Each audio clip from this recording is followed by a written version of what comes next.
Start from A. Daddy. Go, you go. Ay, Daddy. Yan naman kami. Aga-aga. Go. Tukantok si Daddy. What letter? Daddy. Daddy. Daddy. Tell me what letter, okay? What's this?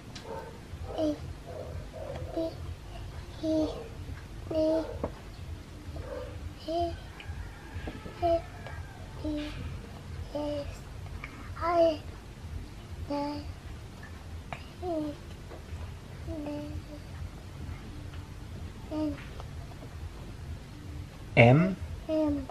N. O. P. U.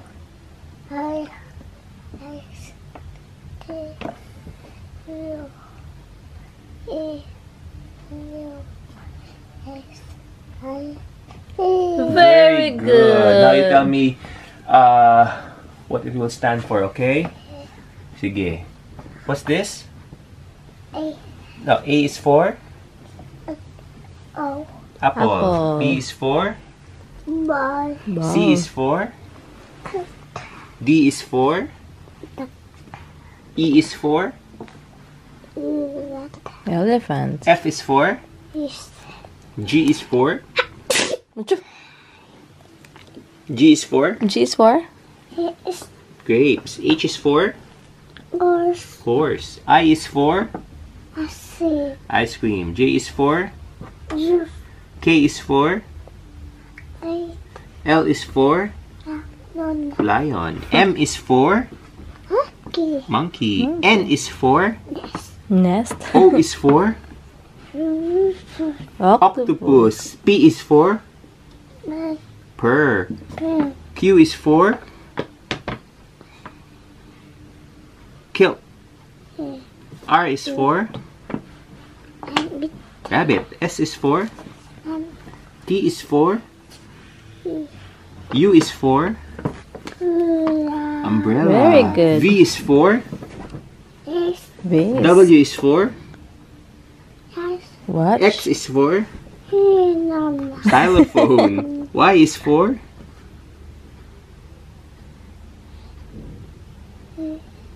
Yeah. Z is for? Zebra. Very good. Oh, okay. Very good. Hey guys! Good morning! Andun na kami ngayon kila Mama. Wow, nice shirt, Daddy. Magkano yan? Magkano yung shirt mo? Parang mamahalin eh. Sinuot ulit ni Yugo yung sinuot niya no. Kasi sayang makakalaki na naman yan eh. Ano mo ba summer na summer? Bakit naman suot mo? Nagbibless sa akin. Kasi damit to ni Mimi, guys. Marami pa akong... Ang gaganda ba yun? Kailangan pa ikli pa. Hindi na. Pati yung mga iba doon. 8 yun. Na puro ganito. Hindi ko napapasigipan kasi sobrang fit na. Uuso kasi yung mga ganyang loose na mga damit, diba? Hindi naman sobrang fit, hapit na hapit. Pakita mo lang sa kanila. Doon ka sa malayo. Ang gaganda ng mga damit ni Mimi. Yan ang uso ngayon kasi. Yan ang uso ngayon. Tsaka ano ang nipis ng tela. Summer look talaga siya, babe. Oh. Ganda. Diba? Yan ang uso ngayon. Tingnan niya, guys. Ayaw niya na binigay nila sa akin yung phone. Gusto daw niya yan. Tsaka ngayon, sa fruits and vegetables na siya. Tapos siya sa numbers, tsaka letters. So, ayan. Dito na kami, guys, ngayon sa festival. Sobrang happy kasi makakapagsimba na kami ngayon. Last week kasi hindi kami nakapagsimba kasi nga birthday nga. Nag-overnight kami, di ba? So ngayon, sobrang excited na kami mag-worship and makinig ng word. Ayan, and tomorrow maaga kami aalis kasi pupunta kami sa Novotel sa Araneta. Ang gagawin namin, since meron kasi kaming free buffet doon, hindi pa daw siya i-avail tomorrow, mag-glorieta muna kami tapos mag-grab na lang kami papunta doon para malaman na namin next time pagbabalik kami doon. Yun, para pag bumalik kami doon, alam na namin next time. Kasi mahirap na, hindi kami sumusugal sa mga ganyan kasi pag na ano ka, pag na nag-shampoohan ka, na mahuli ka, hindi mo alam yung mga U-turn doon, lahat ganyan. Mahirap din sa weight. Hindi 100% okay ang weight, kaya mas okay na mag-grab na lang muna kami from Glorieta. Init, sobra. Parang ang sakit sa ulo ko. Wait, ang sakit sa ulo ng init. Why? Ito pala yung sinasabi ni Ninang Luan. Kaya lang, maliit pa si Hugo for that eh. Parang sa, what you call the City of Dreams? Yeah, pang 4 years old siguro and 4 years old up. No? Galing! How much yung ganyan? Climbing po. Oo, next time, yun yung mga gusto ni Hugo eh. Kasi ring mo yung bell. Oo. Galing naman. Ganda niya, no? Yan yung sa ano eh. Ito yung rate nila, guys. Hindihan ko pa siya ng food niya. Natulog na lang siya pusa. Dati bago siya matulog, dedede muna siya. Ngayon hindi na, oh. Tulog na lang siya bigla. Hilo-hilo na yung kanina, oh. Tulog na. Malaki na talaga siya. Mamaya na lang yung food niya. Hindi pa niya nakakain, oh. Dito na kami, guys. Communion pala today. Ayan. Ito na yung aming Because we are not worshiping a God who is dead. We are worshiping a God who is resurrected from the dead. For you and me. So give him our highest praise today. We magnify you in Jesus' name. Amen.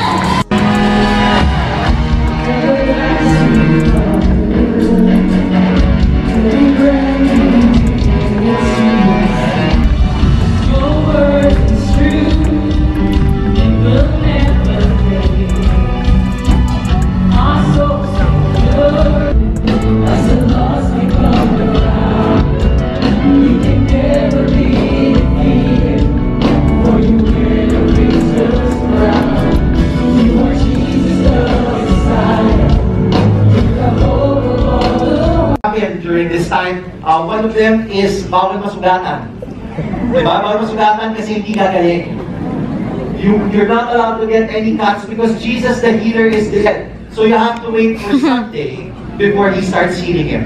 I don't know where this came from. Probably the older folks wanted to, just keep the children quiet. They wanted the children to just sit and not run around. So they came up with this thing. We all know that this is not true. Bawal maligo after 3 p.m. Sino dito gumawa niyan? Siyempre, wala na amin. Bawal maligo after 3 p.m. They say that getting wet Friday 3 p.m. onwards up to Sunday is bad luck because Jesus is dead. Again, this is one of the things that I don't know where they got it from. Can you just look to the person on your left? Inhale. Mukha bang sumunod sila sa pamahilan mo? Amoy araw, amoy copper tone, amoy Biyernes Santo. I don't know where they got this. Probably because during the olden times when someone died, they would put on sackcloth and put dirt on their heads to symbolize that they were grieving. So probably this is where they got it from. Now water is very symbolic during the Holy Week because apparently Friday to Saturday you're not allowed to get wet. But when it rains on Sunday, you should actually run and get wet because it is said to be lucky. Because the water every Sunday is considered to be holy.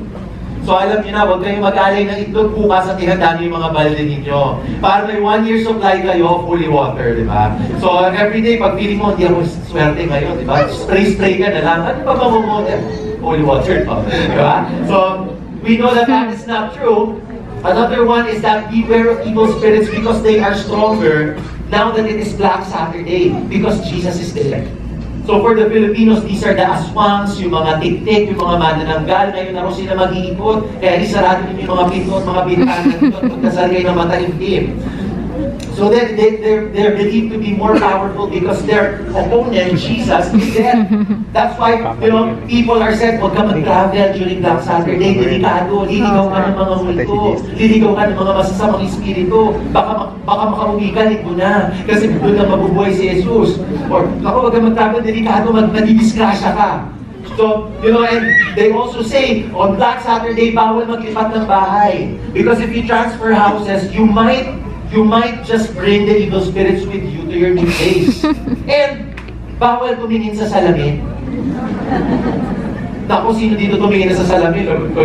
Darkest of nights, let us put our hope in Jesus, who has won every single victory for us. If you're going for a rough time, the good of Jesus, He won it for you when He died on the cross, and when He rose again, what He did. Love you, Jesus.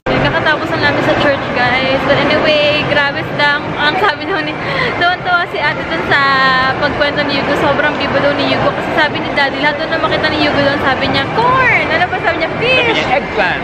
Ah, may eggplant din doon? Oo, nasa mga toys doon.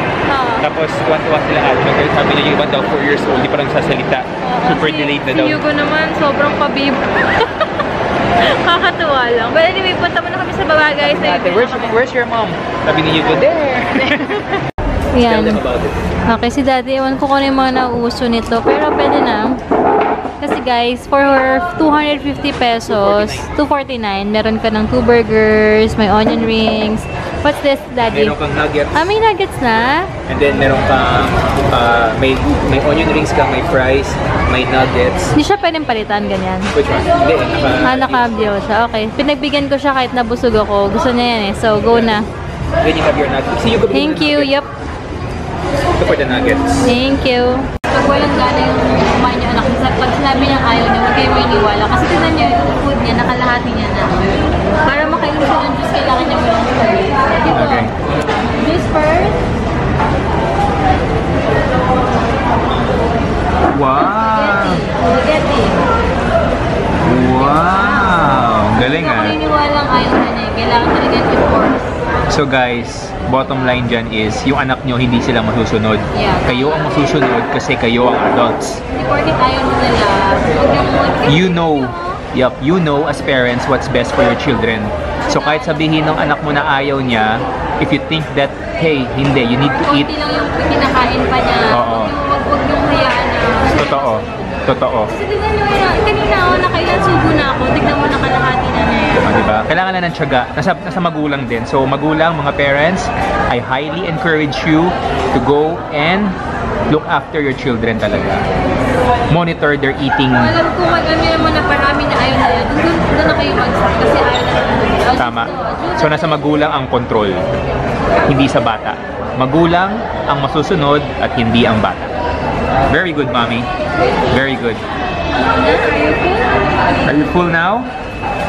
Water, water. Oh, water naman. Water. Oh. Oh, diba? Very good. Alam niya kasi guys, pag na, kailangan na yung water. Lalo pag nandyan ako. Alam na yan. Happy ako pa rin. Oh, Hugo, drink your juice now. Huh? Are you full now? Okay, let's go. Okay. So we're done. May nakita ako from ano daw to Japan something. Basta may nabasa ko isa na hindi siya pants.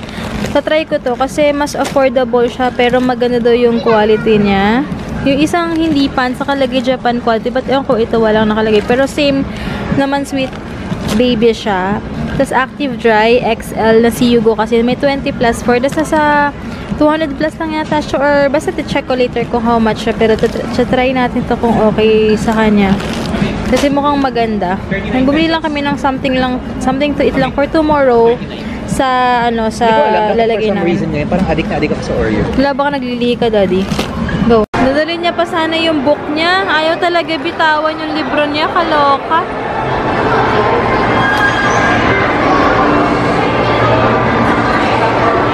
Ride na naman. Ay, Daddy, next na lang kayo. Daddy. Daddy. Ayun na sila, guys. Sana pala, hindi ko pala na-check kung cotton to. Pero sana cotton siya. Try nga, check nga natin. Buksan ko lang. Ah, okay. Para siyang makapal. Unlike sa mga Pampers and EQ. Ah, at least cotton siya, guys. Mukhang maganda naman. Ah, okay. Hindi pala. Para siyang Pampers din. Manipis yung sa may banda dito niya. Ang cute pa, oh. Ang cute pa nung design. Pero buta na hindi siya plastic.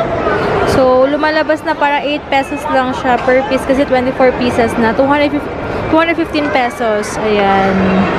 Sana maganda siya. Yung EQ kasi mabilis siyang maglobo agad. Unlike sa mga Pampers talagang sulit. Ayan, check natin. Babalitaan ko kayo, guys. Hey guys! Ayan, bahay na kami. Grabe, parang super puti ang liwanag. But anyway, mag-ayos muna ako ng gamit ko kasi tomorrow, pupunta kami sa Novotel. Wait lang para maingay. Ayun guys, kaka-shower ko lang and kakalagay ko lang ng Jeju lotion sa aking face. Yung from, binili ko sa Watsons, yung fresh yung brand niya. Kasi maganda sa skin ko. In fairness naman talaga, iba talaga yung skin ko rin. Sobrang ganda. Mas try on, 199 pesos. Ang laki na ginagamit na ni Daddy yon sa kanyang face. So, ayan, mag-aayos muna ako. Ano ito yung mga gamit ko, mga essentials ko, pag mga hand sanitizer, cologne ni Hugo, lahat nandyan. Tapos, ayusin ko yung mga napkins namin. Grabe, dami ko pa ayusin kasi nga tomorrow, magpa-park muna kami sa Glorieta and then mag-grab muna kami from there. Kasi aalamin namin kung paano pumunta dun sa Novotel sa Araneta. Para next time, kasi for sure, babalik kami kasi may free buffet kami. And hopefully, meron din kaming free accommodation. So, isa din na ako sa mga susunod na araw. Basta mabalitaan ko kayo sa bukas. Bukas na pala yun. So, first time niyo mag-Easter egg hunt. Pati ako, kasama kami ni Daddy, family kami. So, since magko-commute kami from Glorieta to Araneta, ano ko muna, tawag dito, ayusin ko muna yung gamit kasi baka magdalawang bag ako. Isang diaper bag, yung baby bag ni Hugo, tsaka yung gamit ko lang nandun yung pera ko or yung mga IDs, etc. Para, para maliit lang yung, or konti na yung mga bibit-bitin ko. Hey guys! Ayan, naalala ko lang. Marami pala nagtatanong sa akin kada nagpo-post ako ng mga workouts ko. Pero ito muna unahin ko. Isa-isa muna everyday ang, ang isasagot ko. Or ang sasagutin ko. Ang unang tanong sa akin kasi is paano dulumiton siya. Ang dami talaga nag-PPM sa akin, nagko-comment. Hindi ko kayo maisa-isa nasagutin kasi paulit-ulit yung tanong, but isasagutin ko na dito. Paano ba lumiton siya ko? Unang-una guys, siguro kasi nag-less rice ako, less sweets talaga. Nung nanganak ako, mga 1 year old na yung anak ko, dun ako talaga nagseryoso mag-workout. Nag-triathlon ako, swim, bike, run, training, more on running, ganyan. Tapos, nilesen ko rin yung rice, syempre. Pero naman talaga ako pala rice ever since. Tapos, iwas sweets. Kasi yan talaga, tsaka yung salty food, iwas talaga yan. Kasi, yan talaga yung malakas na makalaki rin ng tiyan. Tsaka, syempre, workout din. Pero, sa 100%, yung 80% is yung diet, 20% na yung workout din, guys. So, may competition sa 70-30 yata. Pero, syempre, more on, pa rin talaga, more on diet din talaga. Kasi, bali, wala yung workout nyo, guys. Kung after nun, kakain din kayo, wala. Kailangan din talaga para lumiton siya is disiplina, dedication, and sabi ko nga rin lagi, Daddy ba, sara ng pinto? Sinasabi ko rin sa mga nagko-comment sa akin, kasi may nag-comment last time na parang na-frustrate daw siya, parang tinatamad siya mag-workout, kasi daw, hindi naman daw siya pumapayat. Huwag kayo mag-focus guys sa mag-lose ng weight. Mag-focus kayo sa long-term na benefit nyo, na healthy kayo. Wala yan sa payat or mataba ka, or overweight ka, ganyan. Pero syempre, mas okay na healthy ka na, alam mo sarili mo na tama lang yung weight mo sa height mo, or yung height mo sa weight mo, yung ganun. Kasi kung focus kayo lagi na workout kayo para lang pumayat, nako, hindi kayo tatagal sa ginagawa nyo. Kasi ako, basta ako importante, second factor na lang na talagang nag-lose ako ng weight. Pero ang goal ko kasi is lumakas talaga ako guys, and yun, sa health ko lang talaga. Kaya huwag kayo masyado mag-focus na feeling nyo pa nag-workout kayo ngayon is talagang may result na papayat kayo, ganyan. Second factor na talaga. Iba rin talaga guys, kasi ako personally naranasan ko yan na overweight ako nung nanganak ako dito. Like siguro mga until 1 year din yon. Naging 56 kilos ako from 48 nung bago ako mabuntis. Pero ngayon, 40 kilos na lang ako, 40 to 41. Naranasan ko yan, guys. Na-feel ko rin kayo, feel ko kayo na ang bigat ng feeling. Parang gusto nyo lagi kayong nakahilata lang, nakahiga, ganyan. Tsaka, alam niyo parang kumikis-kis yung legs nyo. Tapos parang naglalakad kayo pa, naka-shorts kayo, di ba? Parang kumikis-kis siya, skin to skin. Ang hirap talaga niyan. Tsaka parang, aakyat ka lang ng stairs, tatakbo ka lang ng konti, mamadali ka lang, hingal na hingal kayo. Yung ayoko talagang bumalik sa akin kasi parang feeling ko, ang hirap talaga. Unlike ngayon talagang kapag, tsaka sa sports din kasi talaga namin, mas okay na, mas magaan ka dahil nga sa swim, bike, run, diba? Pero syempre, kailangan rin naman kumain. Ako ngayon guys, since underweight nga ako, dapat kasi 45 kilos lang ako sa height ko kasi 5 flat lang ako. Pero ngayon nasa 40 to 41 kilos ako. So, ginagawa ko, nag-enjoy naman ako sarili. Ni-enjoy ko naman yung sarili ko. Pero, hindi mo ako mapapabuffet ng bonggang-bongga kasi nga, parang yung kinakain ko is hindi na kaya katulad before na talagang kain more on ulam talagang. Depende lang din. Pero, mayroon din akong time na cheat day ako na gusto ko talagang kainin. But make sure i-workout ko siya. Kasi, unang-una, guys, iba rin yung feeling kapag pinagpapawisan ka. Kasi, iba yung maganda sa skin. Iba yung glow ng skin mo lang na after workout. At iba yung feeling na parang nalabas mo yung mga toxins sa katawan mo. Ganun yung feeling niya. Kaya, ayun. Kaya, talagang maging active na. Wag kaya talaga mag-focus na kaya gusto nyo pumayat agad. Dahil hindi talaga ganun yun, guys. Ang main goal dun is talagang magpalakas tayo and syempre, mahal magpa-hospital, di ba? Like, gusto nasabi sa inyo, mahal magkasakit. Kaya, mas okay na alagaan yung health nyo. And mag-invest kayo talaga ng time at effort nyo sa workout. Kahit 15 minutes na, mag-start kayo ng 15, 20, 30, 1 hour. Like, kung sinasabi sa post ko din sa Instagram ko. Kung di pa kayo nagpa-follow, guys, follow nyo ako sa Instagram. The Kikay Athlete Mama. Kasi doon ako nagpa-post most of the time ng mga workouts ko, yung mga hinanain ko sa buhay, ganyan, or mga nangyayari sa buhay ko. Kaya kung sinasabi sa inyo na meron tayong 24 hours sa araw-araw na sa atin yung kung paano natin i-manage yun. Imbis na siguro na yung 1 hour mo isihiga mo lang, kung pwede naman ding, kung pwede mo namang ipapawis. So, kahit sa bahay lang kayo guys. Dyan ako nag-start. Talagang nag-focus lang kami ngayon or lumalabas lang kami ni Daddy kasi nga sumasali kami sa triathlon. Pero kung may choice din kayo guys, o kung may time din kayo, kung wala talaga din kayong choice, sa bahay lang, ang dami-dami sa YouTube, manonood ka lang, as in. Tapos, syempre, iwas din sa rice, masyadong madaming rice, sa carbs, and sa mga sweets, diba, Daddy? Diba? Sure. Yun lang, ganun lang naman, yun lang ang, dun din. Kasi, ano talaga, yung chan ko talaga lumitin talaga dahil ngayon lang pinagagawa ko, guys. So, yun lang, sana nasagot ko na yung question nyo. Simple lang talaga, lahat. Sa lahat ng sinabi ni Wifey, very simple. To summarize everything, put it in a nutshell, eat less, exercise more. Oo, yun lang. Yan ako lang din. Diba? Dahil ko pa sinabi, no? Eat less, kasi minsan mas gusto nila yung na-elaborate and explanation. Ako taga-summary. Kasi siya taga-summarize si Daddy. Kasi ako, alam niyo na, more on explanation talaga. Gusto ko talaga explain din lahat. So, ayun lang guys. Yun lang. Naku, amoy na may nangangamoy. Parang nagpupupo pa siya. Ayun. Hintayin mo lang siya matapos. So, yun lang guys, yun lang. So, kung may questions pa kayo, comment lang kayo or sa DM. May mga questions pa sa akin. Isa-isahin ko na lang yun everyday kasi mapapahaba talaga yung vlog natin. So, tomorrow na lang guys. Maga kami gising tomorrow. Thank you so much guys for watching and God bless. Hugo, what's this, huh? What's this? Melon. This one? Ginger. Pepper. Apple. Cherry. This one. Onion. And then this one. Potato. Very good. What's this? This one. Banana. Mushroom. Corn. Kiwi. This one. Huh? Strawberry. Carrot. Tomato. Lemon. Grabe, isang araw lang yan. Guys, kagabi lang namin tinuro yan sa kanya. Watermelon. Eggplant. This one. Huh? What's this? Peach. This one. Broccoli. Very good. Nakasirain ko kuko. Next. Orange. Cabbage.